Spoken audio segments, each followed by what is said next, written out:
I never liked sleeping by myself when I was a kid. I always insisted of like staying with my brother or my mom. And my brother hates sleeping with me because he told me I kick too much and like I take up the whole bed. And like every time, I swear, in the kitchen at nighttime, it was kind of like the water's running and like someone was washing dishes. And then I used to tell everyone like, I think this house is like something wrong with it. And everyone thought I was like so crazy. And they're like, no, you're imagining it, because I used to like watching scary movies at nighttime. But I swear the house was haunted. And nobody lived there since us. So Nobody's lived there since? Nope. Did you ever see a ghost? No. But I always heard stuff, so it was like, that's not normal. It's making a noise. Yeah, exactly. Previously in Greater Boston. Now, Mr. Stamatis, you will be my spy. Your first assignment will bring you back to Wonderland. A woman there interests me. I knew you'd oppose. I came here today as a courtesy. I'm running against you for mayor of Red Line. Where is the mayor of the Red Line? I'm sorry, I have a city to run. Whose city? Red Line. Arlington, And from Cambridge, Dorchester. Jamaica Plain, Revere, Hanson, Wellesley. Lowell. Red Line, Worcester, I'm from Somerville. Peabody. Tewksbury, Park. Roslindale. Andover, Dorchester, Framingham. Medford, This is Lowell. This is Revere. Methuen. This is Greater Boston. This week in Greater Boston, episode 15, an incomplete tour of New England spite homes.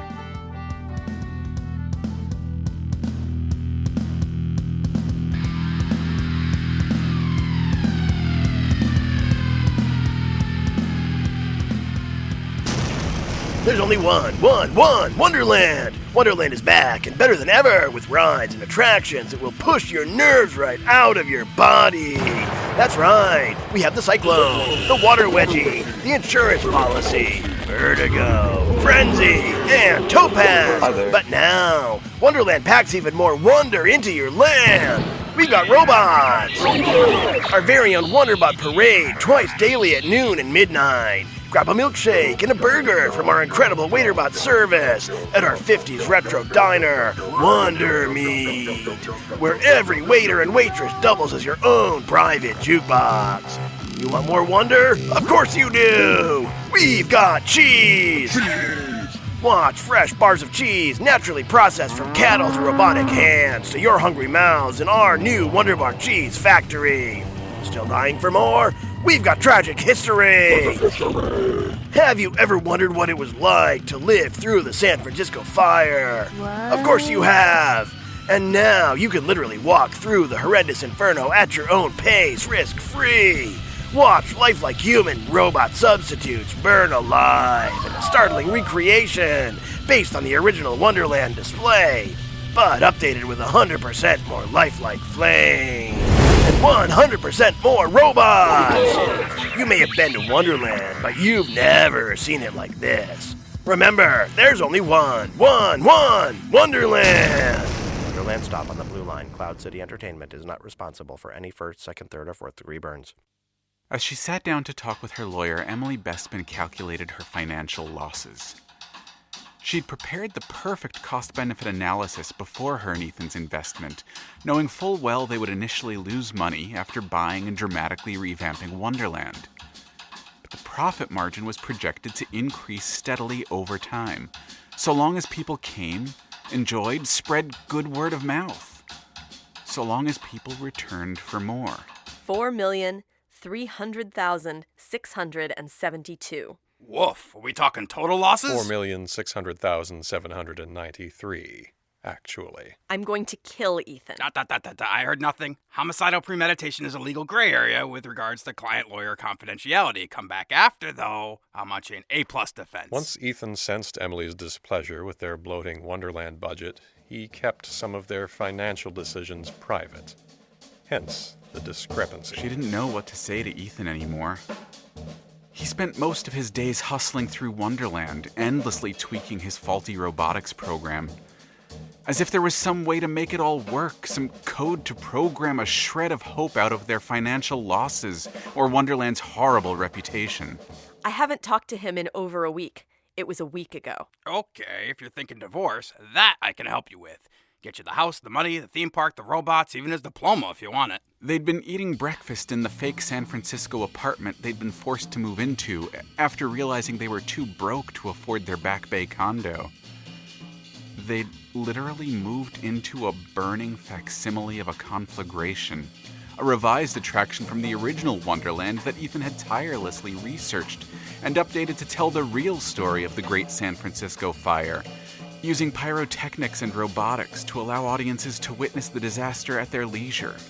Emily had spun her wedding band around her finger with her thumb, scanning the dated turn-of-the-century faux fixtures and appliances surrounded by imposing plastic unlit flames, dully waiting for ignition. It was an expensive mistake. Ethan had made the slightest tilt of his head, but his eyes stayed fixed on his MacBook, pecking at the keyboard like a chicken. Emily wished the fire was real in that instant. Real and spreading and scorching every inch of Wonderland until there was nothing left but ashes. She'd turn every attraction on and let it all go, forcing the robots into the coasters, watching everything burn into indistinguishable ruin, the coaster cars crashing to the earth like meteors hurled from vengeful gods, hell-bent on cursing Wonderland with a plague full of fireballs. Okay, now arson defense is a whole other thing. Arson's hard to prove, but you don't want to screw around with insurance companies. After their Red Line wedding, things had gone well. The bill had been simply extraordinary. Pages long, an appendix, a glossary, looking more like a Senate investigation report. Emily considered having it published. She'd bragged about it at lunches for a week in the guise of exasperation.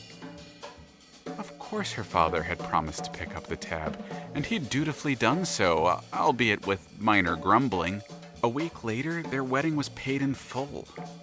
But her father issued an ultimatum. No more financial support would be forthcoming. Emily and Ethan were on their own. But I told him, I'm too old for this grow up and get a job talk, Dad. Her father persisted. It wasn't that Emily's father didn't want to support her anymore. It was that he couldn't. The wedding had drained most of his resources. And that was that. So, I should probably mention, I don't work pro bono. Emily was unconcerned. She had a dozen interviews lined up, and Ethan had a lucrative offer from Vecna that he was bound to accept. Until suddenly he wasn't bound to anything, save his own impulses. The idea of working at Vecna filled him with a terrifying boredom. The prospect of designing machines that swept carpets or provided life support in hospitals. Where was the pizzazz? He was confident that with Emily's business background and his gift with robotics, they could take the bones of Wonderland and fill it with profit-lining splendor. She'd graduated from business school top of her class. She was trained to recognize a bad deal, an arrangement fraught with danger and financial instability, an investment sinkhole. Yet she'd gone along with Ethan because why? Why had she done it? I mean, people came at first. They were curious. I know how to build some buzz. But then the robots started breaking. During the middle of the parades, their feet would freeze and they would stand there ominously as if primed to attack. The audiences held their breath, expecting something remarkable. And they waited and waited and waited until they realized that nothing was coming. Just empty robot stares, a broken bot parade. Then they started throwing food, booing, impulsive, disgusting simpletons. When some of the robots were nailed with hot sausages and fried sugar cakes, they snapped back to life, briefly, but then crashed into each other, rerouting and marching with precision to the point where it looked like they were inflicting... Well, it looked like they were fighting. And they kept colliding until they accidentally tore off their synthetic skins. Are you here for a class action lawsuit defense? It's fine if you are, but there's no money in it, so be prepared for a hefty retainer. Word of mouth turned noxious, and the reviews were worse. The only thing close to a bright spot was the Globe admitting Wonderland had the best fake San Francisco fire in all of Massachusetts. Emily implored Ethan to give up before it was too late. But he wouldn't listen to her. He questioned my loyalty. He accused me of not believing in his dream. She'd raise complaints and he would zone into his work, sometimes offering inefficient rebuttals. How was I supposed to know the android muscle matrix would wear down so quickly? How was I supposed to know the pneumatic core would degrade so easily? How was I supposed to know people would find burning synthetic robot flesh so creepy? How was I supposed to know people didn't find the art of cheese processing as enthralling as I do? He was stubborn to the point of fanaticism. Sometimes I pinch his skin in the middle of the night when he's sleeping, just to see... Just to see if there's more to his love of robots than his unhealthy admiration. Are we back around to divorce? Because I'm getting a real divorcey vibe here. So she decided to beg her father for a loan. Beg for help selling Wonderland. It would be embarrassing and humiliating. And futile. But what else could she do? Her father lived in Belmont. She opened Uber on her phone, but the surge pricing made her want to vomit. She'd have to take the T. Blue line to the green line to red line to the... heavens help her. The bus. She hadn't been on the train since her wedding, and when she boarded Red Line, she was annoyed with how clean and orderly it all seemed. How people were now using it for purposes other than transit. That had been her idea. Who did these people think they were? And then I saw myself, with Ethan. Another facsimile. Smiling so clearly, I thought I was seeing my reflection at first. In a Red Line window darkened by the underground. But no, the angle was all wrong. And she certainly wasn't smiling. It was an advertisement. An advertisement for Red Line weddings. Featuring her and Ethan. Emily's fist curled into the vinyl handrail. How dare they? How dare they use my likeness, my face, for this crass commercial venture? But that wasn't really what made her furious. It was her face, how happy it looked, how full of optimism and confidence. She wanted to spit into it, reach through time, and... It was an expensive mistake, using our likeness like that. That's when I decided to come and pay you a call. I never gave those mole rats permission to use my likeness, my photographs, my wedding to sell more of the same on Redline. So it's time for a lawsuit. Oh. Well, that's one direction you can go, I guess. Emily Catherine Vilmont Bespin would make Redline rue the day it used her happy, smiling, stupid face to advertise merry matrimony. What's the weirdest home or apartment that you've lived in the greater Boston area, and what was weird about it? I mean, I lived in Dorchester. I guess it wasn't weird, but it was kind of like, I was kind of like scared because I got robbed, so that was kind of like scary. And I came home from school, and then like the apartment was like a mess, basically. Well, there was one we lived in Jamaica Plain, and our landlord was this old Greek guy, and he used to live there himself. It was a 3-family house, so years before we lived there, he used to live there, and apparently there were all these Greeks that lived in a couple of the houses around him in his house, and they used to play cards. They'd have big card games there. It was in Quincy. I lived with my father at the time, and he had a apartment, but it was like for one person, but I was little, so I slept in the big bed, and he used to play Scream and Chucky and all that when I was like 4 years old. It has a lot of empty spaces. You hear noises because it's kind of like those not ancient, but I consider it ancient, but kind of really old. It echoes, and they have the weird random doors that leads to nowhere. So anyway, he moved out to the suburbs, kept the house, and we rented an apartment from him in that, and he just treated it like it was his own house, so he would still just show up whenever. You'd come home, and he'd be in there, like, fiddling with the sink, or doing something in the yard, or doing some landscaping, or just literally in your apartment when you get there. So when he would be playing the TV, I'd be in the room, and the shadow from the TV would be showing on the wall, and I'd freak out as a 4-year-old, because I'm like, someone's going to come kill me. That's it. Like, so I would hide under the table and fall asleep there at night. Yeah, it was like during almost Christmas time, so they took most of the presents. Aww. They unwrapped it and everything. That's horrible. Yeah. like you have a closet within a closet. That makes no sense, but it's kind of, but it's kind of creepy at night because like one time I'm like digging in my room and I didn't even know there was a door there, and I open it, it's like another closet. I'm like, wow. I've only lived in 2 apartments in Boston, and nothing was weird about either of them. One thing I don't like now is how all these new apartments are rising up, and the rent is something that middle class people in Boston cannot afford for no reason whatsoever. And they know exactly what they're doing by putting up these apartments that nobody can afford. Good morning, Red Line citizens. Thank you for hearing me out today. Now, I imagine you may be looking at me, asking yourself some questions.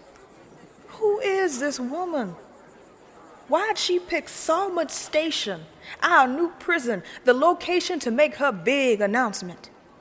Why is she inside some kind of wooden box? Looks like an upright coffin.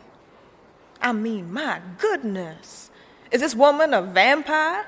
Does a vampire want to be our mayor? Red Line is mostly underground.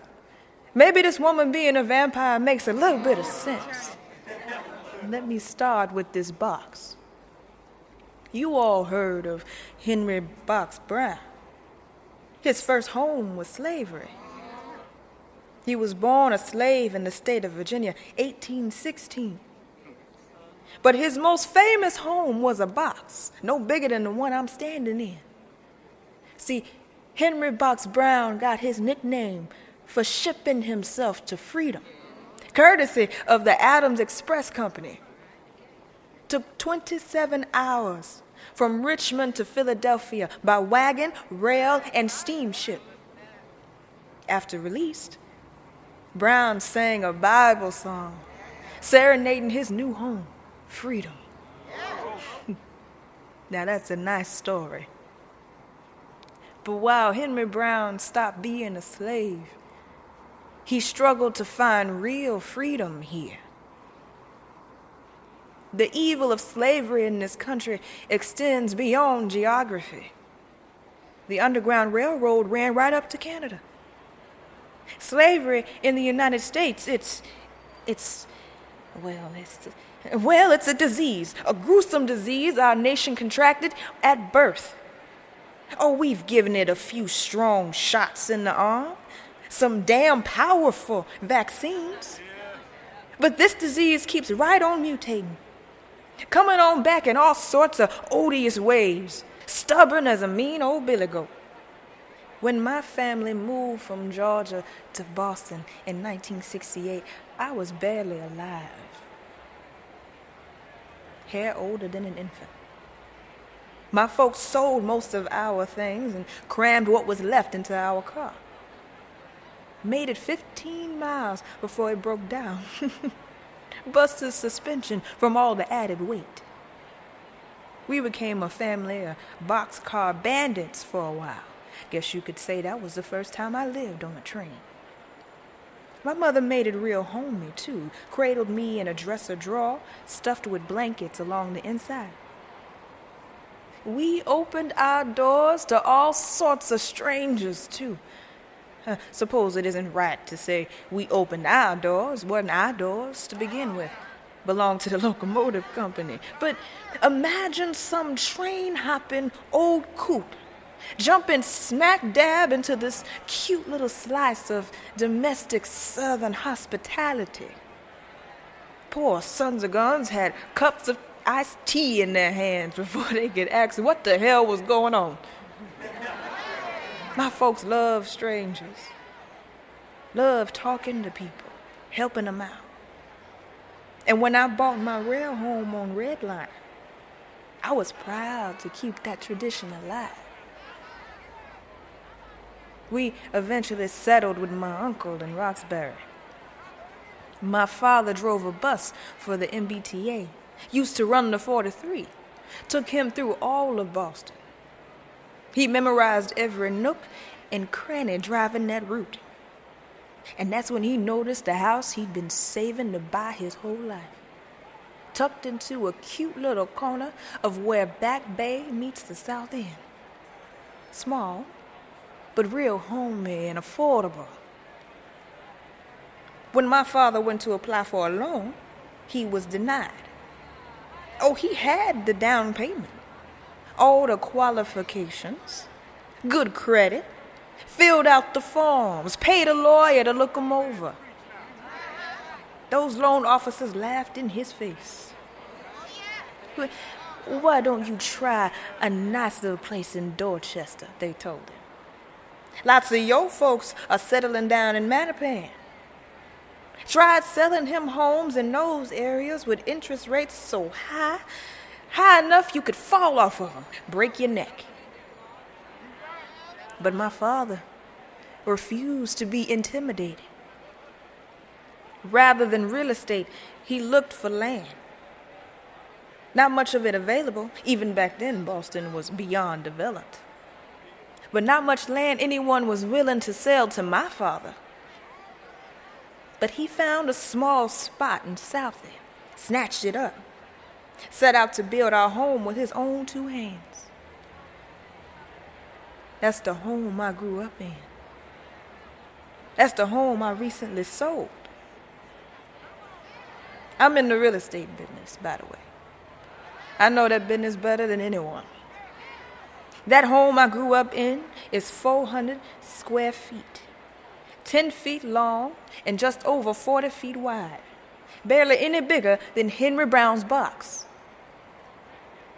They call it a spite house. Can you believe that? Wasn't a scrap of spite in our home. Only spite came from the neighbors who didn't want us there, or the people who refused my father the property he had every right to buy. When my mother cooked, we all sweat like hogs. When my father snored, we could barely sleep. And stories about the bathroom are just left unsaid. Let me tell you about when I had my first sleepover. Me and my best friend Vivian. We were about 7 years old. It gets late. We were settling down in her room, size of my entire house. Young girls that we were, we gabbed through the night until we were good and winded, you know. Time goes by, she falls asleep. I'm tossing and turning and rolling all over. Know what it was keeping me up? I didn't have any feet in my face. I know how that sounds. But think about how you all sleep. We all got our particular ways of putting ourselves down. Whether it be on your side, back, extra pillows, blankets, no blankets. And my particular style of sleeping was to have feet in my face. My brother's feet in particular. We shared a tight corner of our home, and as you can imagine, wasn't space enough to stretch out all comfy like. So when I fell asleep, more often than not, I had his toes under my nose. So there's my friend Vivian laying there. I curled up nice and tight with those tootsies of hers and slept the sleep of the just. Had to explain myself the next morning, but thankfully Vivian was an understanding friend. Despite the redlining we faced, our home brought us closer together. Literally, of course, but I mean beyond that. Just like you all. They pushed you into those neighborhoods expecting to ruin you. And instead, you've grown stronger and closer together. Now, we can decide to have Redline live up to its name. Or we can decide to have Redline live up to what it is. An underground railroad. One that'll finally cure us of this damn dreaded disease. Mayor Linzer-Coolidge doesn't agree. No, when I told her my ideas, she called me impractical. Meanwhile, Red Line stations north of JFK have private schools and public parks, while here in Salmon, we got a jail. Henry Box Brown first got his nickname in Boston from no other than Frederick Douglass. It was at an abolitionist convention in 1849. In 1850, the Fugitive Slave Law passed. That meant anyone once enslaved were now fugitives and should legally be sent back to their so-called property owners. Henry Box Brown moved to England. To Henry, our little American experiment was impractical. Laws change. Boxes used for emancipation can just as easily mutate into Charlotte prison cells. Our city offers hope of a kind we haven't seen in decades, but you need the right leader to bring its full potential to absolute fruition. Who better than a woman who lived on a train since she was in diapers? Who's comfortable living in tight, confined spaces? Who sees this dreadful disease for what it is? Now, I'm going to be real with you. This is going to be a fight. You know that damn disease has infected people so badly they don't even know they got it. But if you follow me, I will fight that fight until my last breath leaves my lungs. Follow me and we will make Redline fair. We will make Redline thrive. We will make Redline a good home for everyone. My name is Isabelle Powell, and I want to be your mayor of Redline.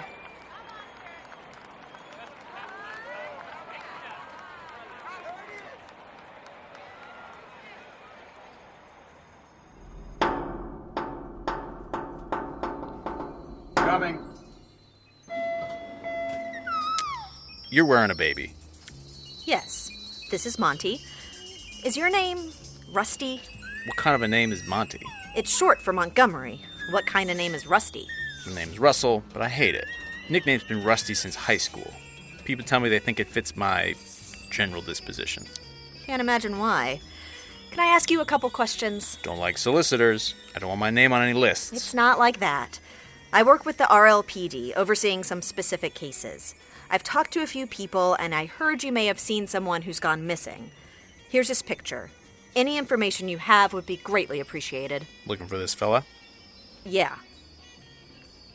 Could I come in for a sec? I need to give this bundle his bottle. Yeah, okay. Come on in. This is all yours? Pretty sweet digs, huh? Wasn't sure what to think of this referendum, to be honest with you, but I ended up voting yes. Can't say I regret it. The mayor of the Red Line certainly takes care of us. Are you flippin' serious? He abandoned you. No, I mean the lady mayor. She makes a hell of a lot of sense. Pretty demanding. This place ticks like a clock, but she also butters the bread, you know what I mean? Got old Big Red here all to myself. Like we park it over the Charles. The view is amazing. Who says flippin'? What? You asked if I was flippin' serious. Who says that? I'm trying not to swear, for obvious reasons. So why not just skip the word and ask, are you serious? I don't know. There's a part of me that insists I do things a certain way and speak with a certain number of gosh darn syllables in the most profane way possible. And when I don't say them, I don't feel like my flippin' self. So I make up these Nancy garbage filler words to compensate, but I can't effing stand it because I sound like a friggin' 5th grader testing my mom's patience during Sunday Mass. Why not just swear? Duh. Hello, baby. You don't want the baby to swear. But you swear. When he's not around. It's just a part of who you are. Don't you think he's gonna swear too? Maybe one day. But really... If he doesn't, is he gonna walk around saying flippin' and gosh darn all the time? I certainly hope not. So why not cut to the chase? Look, Dr. Spock, I really don't need your parenting advice at the moment, okay? What does Star Trek have to do with this? Are you capable of speaking without asking a question? Huh? Guess that's a no. I appreciate that you're urging me to raise a foul-mouthed baby Huey and all, but this decision isn't just mine alone. If he was just my kid, I'd be teaching him how to flip people off before he knew how to suck his thumb. But my wife is a part of this too, and I have to consider what she wants. And she certainly doesn't want him to go saying fuck you with every goo-goo shit! God damn it! And now the dam's broken and there's no way to stop the fucking flood. Feels good though, don't it? Yeah.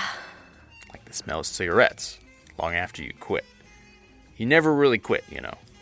I gave up smoking in my 20s, Every once in a while, I still go out and sneak a pack. Smoke them off nice and slow. Know the part I like the best?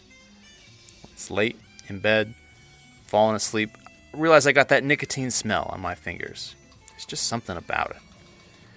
Might be repulsive to some, but it brings me back to who I was when I was younger. Reminds me who I really am, where I came from. Brings me home. You're an extremely open and philosophical MBTA operator. Has anyone ever told you that? Got a lot of time to think, driving these trains. Could do it in my sleep. Not that I'd try. Don't be telling your wife on me now. You know. Yeah, I knew the whole time. Just why you're looking for who you're looking for? Heard you spotted him downtown the day of the referendum. Yup. Your government center. He was walking towards the waterfront, if that helps you. Thought if I found him, I could get him to come back. Thought it would make things better, but it won't. Keep thinking about when Charlotte and I met. We used to go out drinking with friends and then play drunk wiffle ball at 2 a.m, sleep in the outfield. We were just so young and stupid and happy, and even though I hated my job, it's never going to be like that again, is it? No matter what, those days are over. Every day you change, it's like you die a little bit. You mourn that person, you mourn the you who's gone, but you don't die. You move on, you move into someone new, keeping parts of who you were. You still smoke, you still swear, you try not to. You keep trying till you become someone different. And you'll be mourning that person one day soon too. So make the flippin' most of it. Thanks. I realize I've been a tremendous butthole. You already said ass. Like, why go and... Attention, citizens of Redline. Congratulations. You've all just won the lottery. What the hell is that? Remember, in these trying times, it's really important to stick together as a community. Look, outside, down the tracks. What is that? I gotta radio Chi-Chi and warn her she's driving today. Hang on, Monty!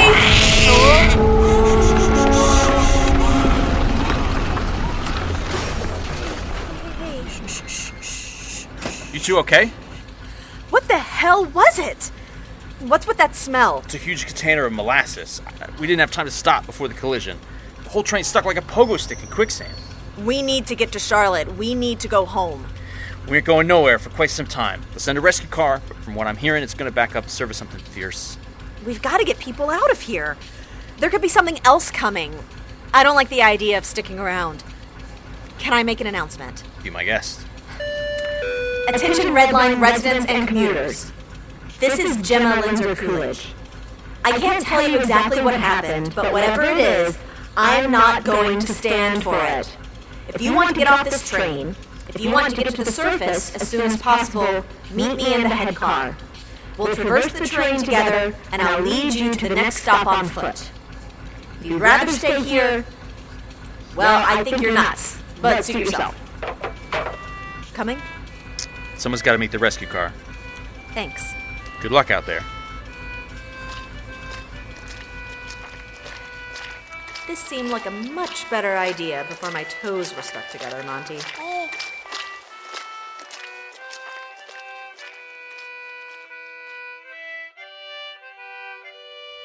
Greater Boston is written and produced by Alexander Danner and Jeff Van Dreason, with recording and technical assistance from Marc Harmon. You can help new listeners discover Greater Boston by rating and reviewing us on iTunes. In order of appearance, this episode featured Alexander Danner as the narrator, Sam Musher as Emily Bespin, Braden Lamb as Leon Stamatis, Jessica Washington as Isabelle Powell, Lydia Anderson as Gemma Linzer-Coolidge, and Jim Johanson as Rusty the MBTA driver. Also featuring Mike Linden as the Wonderland ad, Jeff Van Dreason as Lenny the lawyer, and someone as the voice of the lottery. Interviews recorded with Greater Boston residents. Charlie on the MTA is performed by Emily Peterson and Dirk Tiede, Wonderland Rocks by Dave Fernandez, Drums by Jim Johanson, Robot-beat by Broke Yeti, Drive the Cold Away performed by Adrienne Howard, Emily Peterson, and Dirk Tiede. Some sound effects and music used from public domain and Creative Commons sources. Episode transcripts will be posted online at greaterbostonshow.com.